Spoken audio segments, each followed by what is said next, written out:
कल का आज नहीं होता,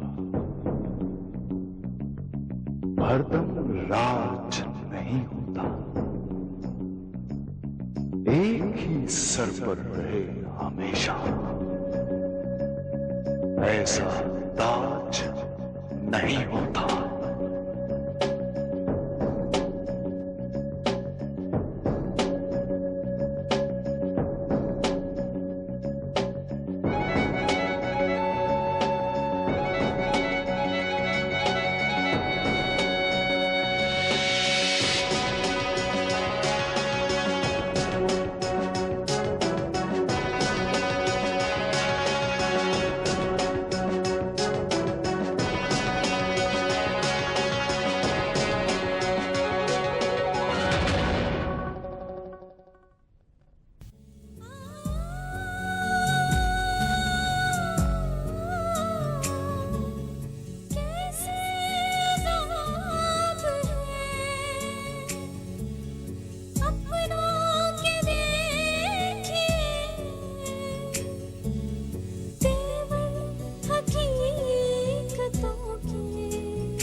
बस इतनी औकात थी, फिर हो गया सारा नशा मोहब्बत का।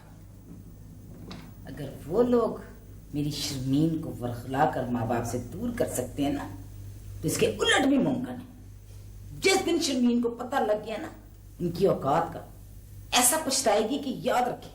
और पछताने की बात नहीं है नगो जान, शर्मीन को खुशी होगी जब उसको यह पता चलेगा कि धोखेबाज बुलाड़ी की मातवा क्या हो गई है। उसकी तो शक्ल ही नहीं पहचानी जा रही। अलबत्ता उसका वकील उसके इलाज के लिए दरखास्त देगा। उन लोगों ने पुलिस स्टेशन में बहुत शोर मचाया, लेकिन वो ये नहीं जानते कि जब वो उस सलील को लेकर अस्पताल जाएंगे तो मैं उस जुबान से बात किया करो तुम। हेलो, ये आप देख रही हैं अपने लाटे को नगो जी। अब मैं अगर आज दफ्तर नहीं गया, यहाँ घर पे हूं तो किस वजह से भला? मेरी तबीयत ठीक नहीं है। तुम्हें जो कुछ कहा गया ना वही कुछ करो तुम। नगो जी, वही आप क्या बड़े गौर से क्या पढ़ी, कोई खास खबर है? मैं पढ़ रही थी और सोच रही थी कि ये आजकल के जो गरीब लोग हैं ना, इनके लड़के जो है ना क्रिमिनल माइंडेड हो गए। आते हैं लोगों के ब्रीफ केस छीन के भाग जाते हैं। अब देखो, 2 लड़के आए, गन पॉइंट के ऊपर ब्रीफ केस छीना है, ब्रीफ केस लेकर भाग गए। मेरा बस चले ना नगो जी, तो मैं इन दोनों लड़कों को सरेआम फांसी पे लटका दूं। ये गुर्बत ने ना इनके अंदर की इज्जत और गैरत को भी ना कुचल के रख दिया है। ये ठीक होने वाले नहीं है। मैं तो कहता हूं कि भड़का देना चाहिए इन्हें।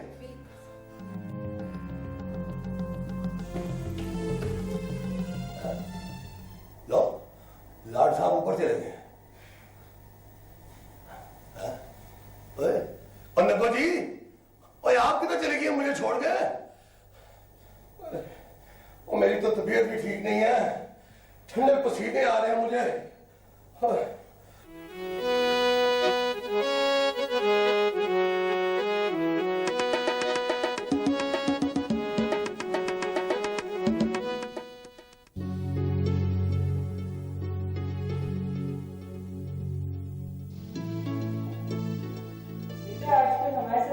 नाश्ता भी नहीं करना चाहते? आप जो कहना चाहती हैं मैं बड़ी अच्छी तरह समझता हूँ। यही तो मुश्किल है भाई, कि तुम कुछ नहीं समझते। बहुत मुश्किल फलसफा है ये, मेरी समझ में तो नहीं आता। मैं देख रही हूँ तुम्हारा रवैया बहुत तेजी से बदल रहा है। आप दोनों ये जो सर जोड़कर मेरे खिलाफ साजिशें करती हैं ना, ये उसी का नतीजा है, उसी का रद्द अमल है ये। ऐसे भाई, बुरा मत मानना, तुमसे बात करते लगता तो डर है, लेकिन जब से तुम्हारी शादी हुई है तुम कुछ वेटर से नहीं बनते जा रहे हो।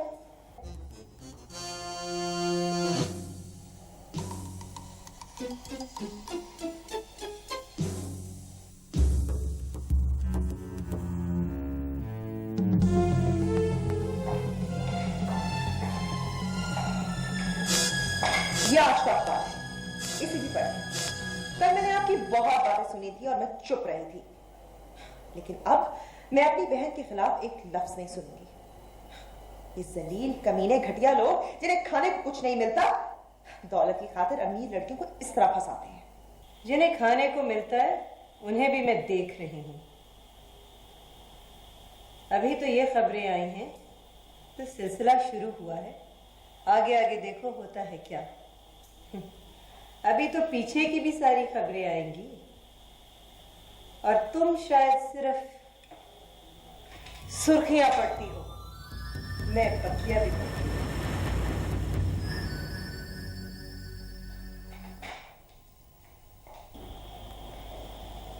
अम्मी जान, याद है आपको वो शर्मीन तो अपनी प्यारी बहन की शादी में भी नहीं आई थी? कहा नहीं था अपेंडिक्स हुआ है, हॉस्पिटल में है। जो अपेंडिक्स उसे हुआ था ना, उसका तो इलाज भी नहीं होता, ऑपरेशन भी नहीं होता।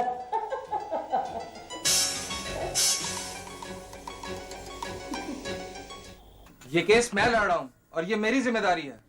मेरे भाई, अदालत में इस तरह का ये कोई पहला केस नहीं है। अदालत में इस नौयत के बहुत से केस ज़ेर समाअत हैं। यही तो मुसीबत है सर। अगर प्लीज आप सारम के बयान के बाद एक दफा मुलाकात शर्मीन से कर लें ताकि आप उसे सारी सिचुएशन समझा सकें। वकील साहब, क्या हम शर्मीन से मिल सकते हैं?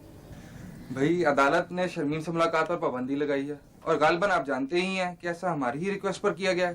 सर, प्रॉब्लम ये है कि सारम के साथ पुलिस कस्टडी में जो ज्यादती हो रही है उसका आपने अब तक क्या किया? मैंने सारम के तिब्बी मुआयने के लिए एप्लीकेशन दी है और उसमें मैंने ये बात बहुत दावे से करते हुए रिक्वेस्ट की है कि सारम का तिब्बी मुआयना थाने के अंदर ही किया जाए, क्योंकि मुझे खतरा है कि सारम को अस्पताल ले जाते हुए मारने की कोशिश की जाएगी। ये आप क्या कह रहे हैं? हालात इतने खराब हो चुके हैं कि हमें गैर मामूली इक़दाम की जरूरत पड़ेगी। सर प्लीज आप। मैं आपकी परेशानी समझता हूँ, आप मेरी बात गौर से सुने। मैंने सारम को जुडिशियल कस्टडी की दरखास्त दी है। उसका 4 रोजा रिमांड है जिसकी मुद्दत आज खत्म हो जाएगी। वकील साहब, ये सारी बातें तो मुखालिफ पार्टी भी जानती है, वो इसी के मुताबिक ही अपनी सारी प्लानिंग कर रहे हैं। भाई, रिमांड की कैंसिलेशन नहीं हो सकती। मेरी आज पूरी कोशिश है कि नंबर 1 सारिम का मेडिकल एग्जामिनेशन थाने के अंदर पुलिस सर्जन करे। नंबर 2 उसको अदालत के सुपुर्द कर दिया जाए, विच मीन्स जुडिशियल कस्टडी। और नंबर 3 मेरी क्वेश्चमेंट ऑफ FIR की तारीख 3 दिन के बाद है और मुझे उसकी तैयारी भी करनी है। इसलिए प्लीज आप लोग मुझे मेरा काम करने दें। आप प्लीज शर्मीन से मुलाकात करें, पता नहीं वो किस हाल में होगी।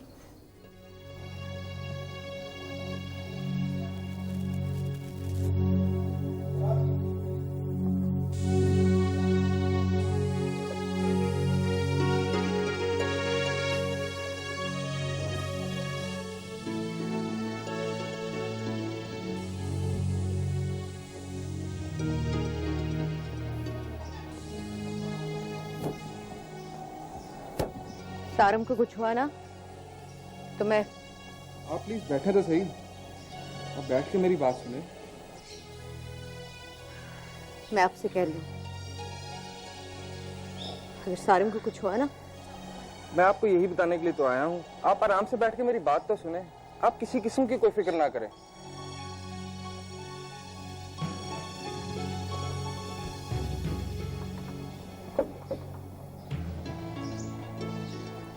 सारम से जबरदस्ती ये बयान लिया गया है। अगर सारी दुनिया एक तरफ खड़ी होकर मुझे ये कहे ना कि ये सारम के लफ्ज हैं, तो मैं नहीं मानूंगी। सारम को आज जुडिशियल कस्टडी में ले लिया जाएगा। वकील साहब, सारम की जिंदगी को कोई खतरा तो नहीं है? आज किसी वक्त उसका मेडिकल एग्जामिनेशन। क्यों? क्या हुआ है? वकील साहब, मुझे सच सच बता दें, उसका मेडिकल एग्जामिनेशन क्यों करना है आपने? भाई, मेडिकल एग्जामिनेशन इसलिए करवाया जाता है ताकि ये चीज साबित की जा सके कि मुलजिम के साथ हवालात में किसी किस्म की कोई ज्यादती नहीं हुई है। वकील साहब, मेरी माँ और मेरा भाई कुछ भी कर सकते हैं, उनसे नेकी की कोई उम्मीद न रखें। उनके ताल्लुकात बहुत ऊपर तक है। कानून किसी के ताल्लुकात को नहीं मानता। आप लोगों ने शादी की है और हमारे मुल्क का कानून इस शादी की इजाजत देता है। मैंने इस तरह के बहुत से केसेस लड़े हैं, आप बेफिक्र रहें। आप प्लीज मुझे ये बता दें कि आप सारम से कब मिलेंगे? मैं यहाँ से सीधा थाने ही जा रहा हूँ, अभी मुलाकात हो जाएगी। उसे बता दे वकील साहब, मैं नहीं मानती इन अखबारी बयानों को। मेरा बाप कहा करता है कि जो खबर उसके खिलाफ हो वो झूठी होती है, जो हिमायत में हो वो सच्ची। लोग तो जालिम होते हैं वकील साहब, लेकिन अपने माँ बाप अपनी बेटी के खिलाफ इतने जालिम हो जाते हैं।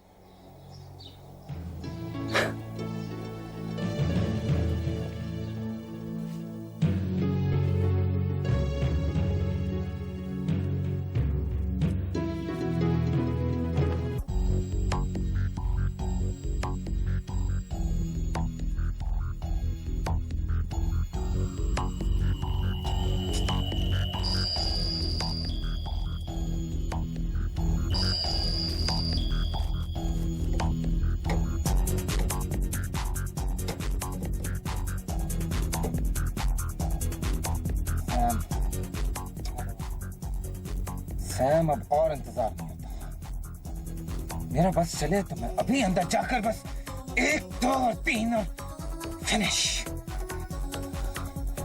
नुमान, मैं अंदर जाकर देख के आऊं कि क्या मसला है। ओह यार, ये मोबाइल किस मर्ज की दुआ है? ये कब काम आएगा? ये पता।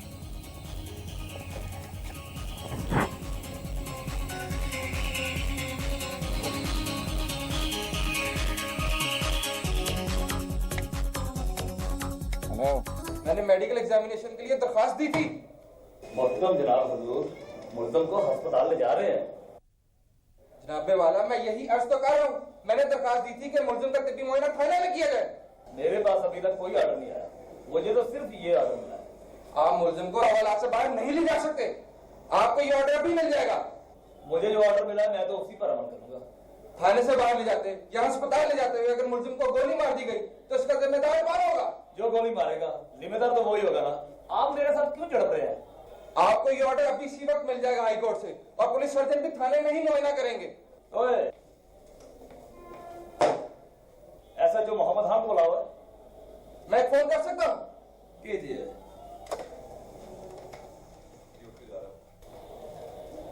गाड़ी आए तो मुल्जिम को हॉस्पिटल ले जाना।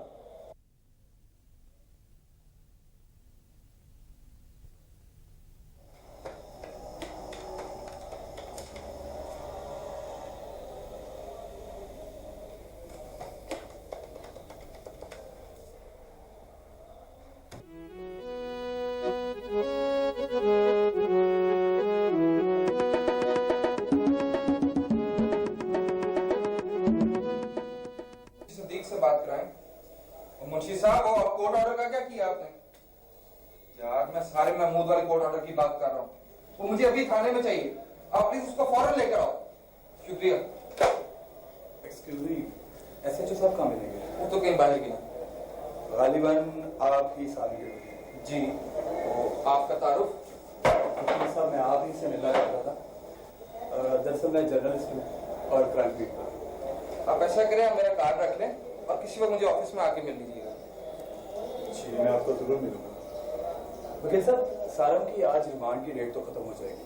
उसकी क्वेश्चन ऑफ एफआईआर कब की है? 15 की। वकील साहब, ऐसा नहीं हो सकता कि सारम से मुलाकात हुई? आप पहले मेरे से मिल लें, मुलजिम से मुलाकात। आप मेरी बात समझने की कोशिश करें।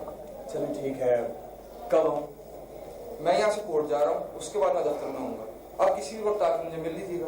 जी, मैं किसी भी वक्त आऊँगा आपसे मिलने के लिए, लेकिन अगर अभी कुछ बात हो जाए। नहीं, आप मुझसे ऑफिस में ही बात कीजिएगा। Okay, bye, thank you very much.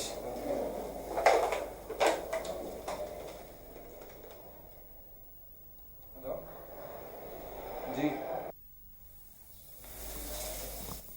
वकील अभी मेरे साथ खुलकर बात नहीं कर रहा। मेरा ख्याल है कि उसको एतमाद में लेना बहुत जरूरी है। क्या हम जा सकते हैं लॉयर के पास? एक बात की खुशी है मुझे कि तुम इस केस में दिलचस्पी ले रही हो और तुम्हारे अंदर दूसरों की मदद करने का बहुत जज्बा है। आई डोंट थिंक मुझे आपके किसी भी सर्टिफिकेट की जरूरत है। एनीवे, तुम एक बात बताओ, क्या नाम था शर्मीन के हस्बैंड का? सारम। हाँ, उसको असल थ्रेट है अंकल आंटी नुमान और उनके पाले हुए गुंडे और बदमाश। आई थिंक तुमने ज्यादा डिटेक्टिव फिल्म्स नहीं देखी। मैं रात भर एक बात सोचती रही। कुछ दिन पहले नुमान आया था, उसका कोई फ्रेंड भी उसके साथ था। कह रहा था कि अगर पुलिस उसको फॉलो ना कर रही होती तो वो सारम का गला घोंट के उसको मार देता। ये तो बड़ी इंटरेस्टिंग स्टोरी है, तुम्हें पहले बतानी चाहिए थी। ना क्वेश्चन इज, पुलिस नुमान को क्यों फॉलो कर रही थी?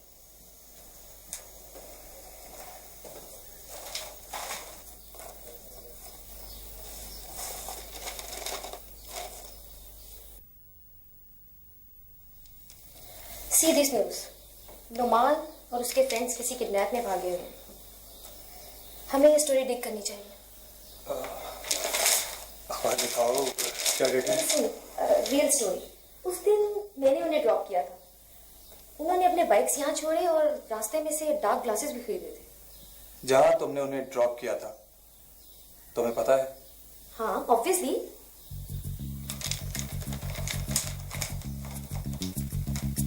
अगर नुमान एंड ग्रुप पकड़ा जाए तो हम सारम और शर्मीन की जान बचा सकते हैं। इसके लिए पहले वकील को मिलना जरूरी है।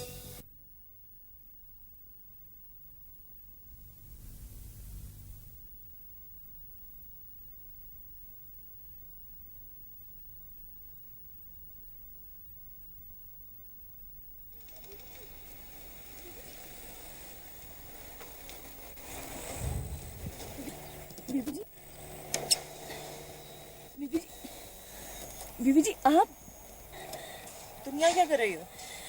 आप ठीक तो है ना बीबी जी? ये आपका घर है? नहीं नहीं, ये हमारे मिलने वालों का घर है। हम यहाँ मिलने आए थे। अब मुझे ढूंढती ढूंढती यहाँ ना आ जाना। और वैसे भी सड़क पे खड़े होकर बात करना अच्छी बात नहीं। ठीक है बीबी जी।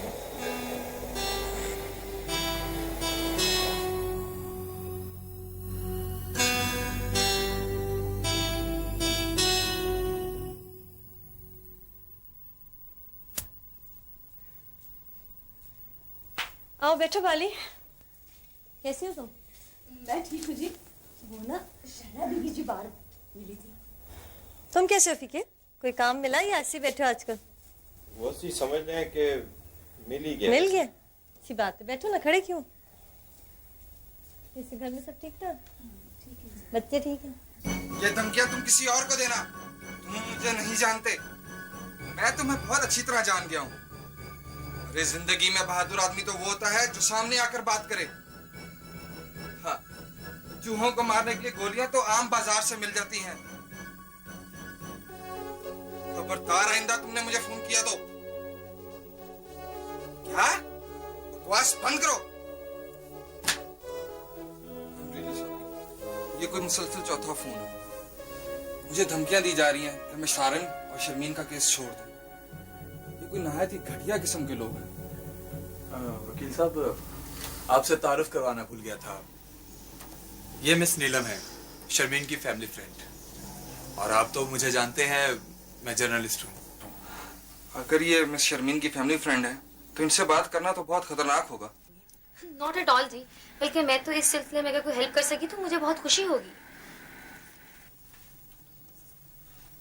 इस कार्ड को देखकर अगर मैं बैठा होता तो यकीनन खड़ा हो जाता। आई थिंक अब आप बैठ सकते हैं।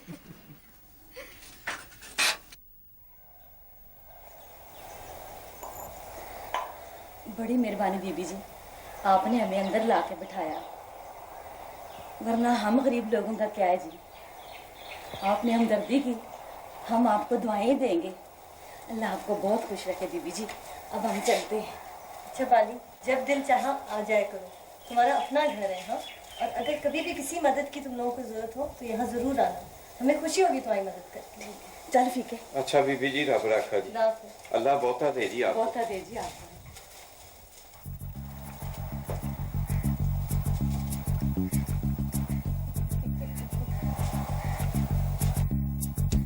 माँ का नाम रशीदा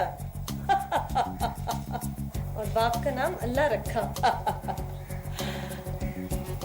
अब देखना बेटी, मैं इनको कैसे इनकी औकात याद दिलाती हूँ। आज सुबह की बात है ना, मैंने कहा था ना कि इनको मैं सिर्फ अगली ही नहीं पिछली भी सारी बातें याद कराऊंगी। मेरे पाक परवरदिगार का लाख शुक्र है, उसने मुझे सच्चा साबित किया।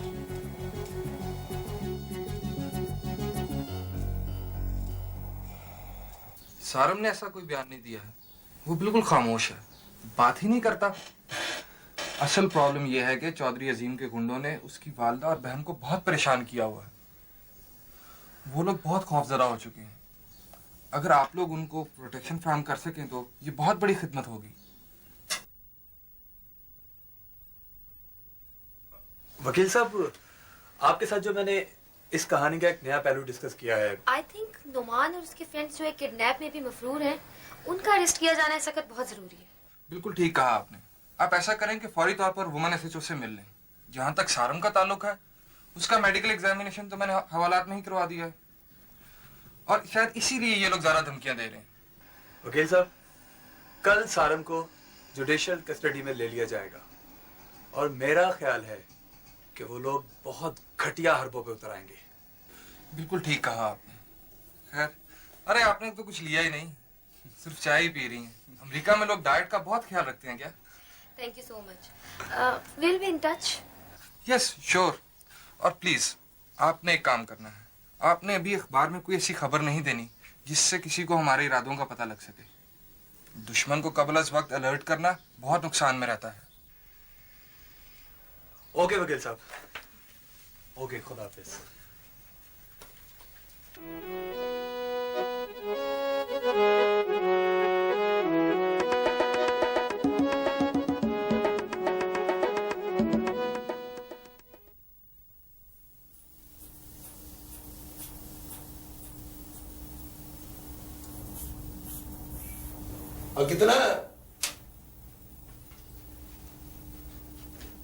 और कितना मैं तेरे से पूछ रहा हूं, तू गूंगा है? सर मैं बताता हूं तो आप थप्पड़ मार देते। और तू नहीं बताएगा ना तो मैं तब भी थप्पड़ मारूंगा। और बता कितना कितना है?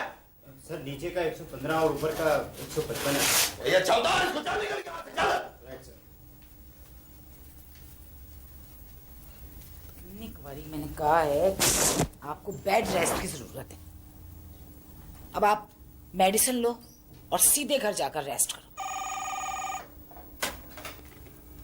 हेलो हेलो, हाँ एडिटर साहब, एडिटर साहब। और यार एक बात तो बताओ, है? और तुम कहते हो कि तुम मेरे दोस्त हो, है? और मैं इश्तिहार भी सबसे ज्यादा तुम्हारे अखबार को देता हूँ, है जी? और ये मेरे खिलाफ खबरें भी सबसे ज्यादा तुम्हारा अखबार ही छापता है? और जिनको मैं इश्तिहार नहीं देता और वो मेरे इतने खिलाफ नहीं है, ये क्या चक्कर है? अरे अरे चौधरी मोहम्मद अजीम साहब, लगता है आप कुछ ज्यादा ही गुस्से में हैं।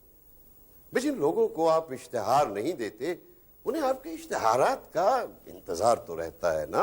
और तो फिर मैं एक काम करता हूँ, तेरे इश्तिहार बंद करके ना उनके शुरू कर देता हूँ। और एडिटर, और तू मुझे एक बात क्यों नहीं बताता? और वो रिपोर्टर कौन है? और मैं 3 दफा तुझसे पहले भी पूछ चुका हूँ। और वो कहता है कि मैं चौधरी मोहम्मद अजीम, मैं उसको जानता हूँ। और भला ये कैसे हो सकता है?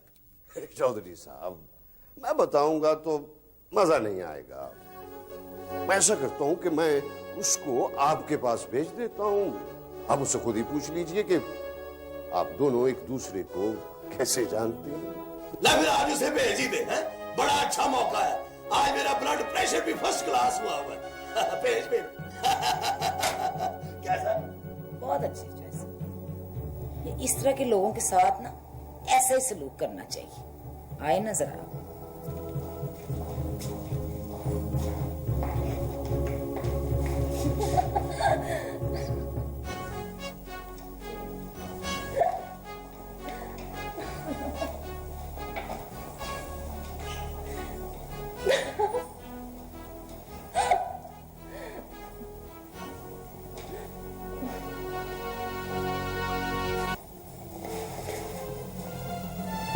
माहिन, क्या हुआ तुम्हें? हंस क्यों रही हो? ये कैसी क्यों लगा रही हो तुम? तुम्हारा दिमाग तो नहीं खराब हो गया? भाई, अगर तुम्हें पता चलेगा ना तो तुम भी हंसोगे, मेरे साथ मिलके हंसोगे। तुम्हें पता है लोग क्या होते हैं और क्या नजर आते हैं?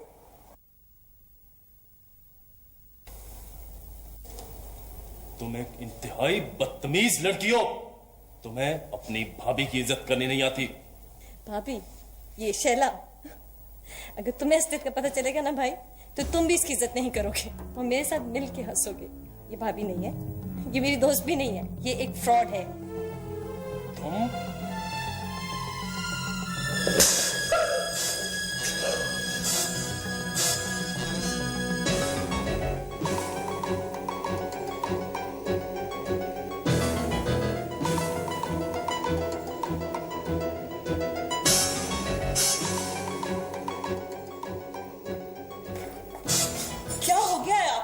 जवान बहन पर हाथ उठाते। आप प्लीज अंदर चलिए, अंदर जाइए ना।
एप्लीकेशन लिखनी है उसके लिए लिख टू होम इट में कंसर्न 97,55,000।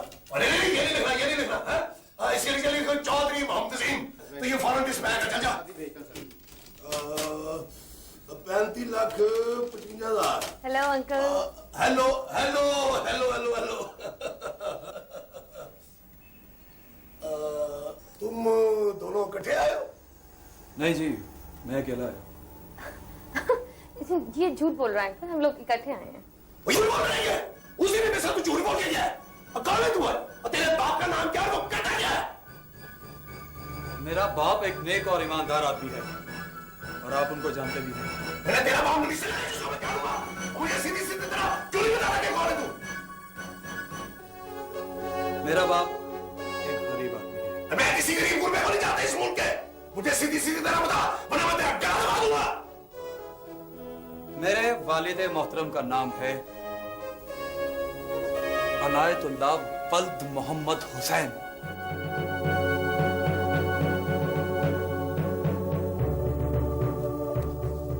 अबे तू यहाँ से इस्लामाबाद के चला गया तो अनायतुल्लाह को पता है कि अगर वो मेरे नौकरों के धक्के और छुट्टे भूल गया है तो अपनी गर्दन पर मौत के ये पंजों के निशान याद रखे। अंकल खानदान में कोई अमीर आदमी हो तो तुम गरीब लोग बहाने ढूंढ कर उसके पास आते हो। अब तुम रिपोर्टर बन कर आ गए हो। मैं तेरी मौत की खबर छुपाऊंगा, मौत की खबर छुपाऊंगा। Oh God, Dad, please try to understand. Please, आप अभी कॉल करें. These people are not even humans. Okay, I'll wait for your call. Okay, bye.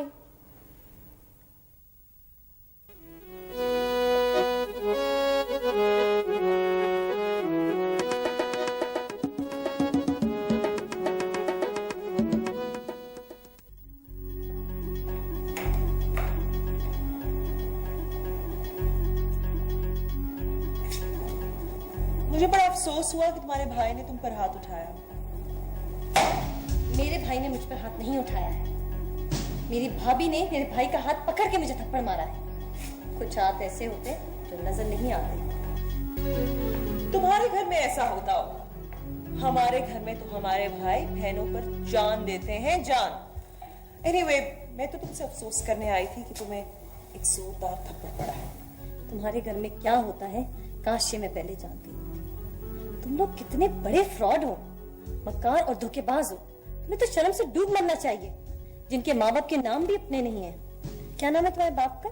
और वो जो तुम्हारी माँ है बेगम नरगिस अजीम चौधरी, उसका क्या नाम है? तुम हद से बढ़ रही हो।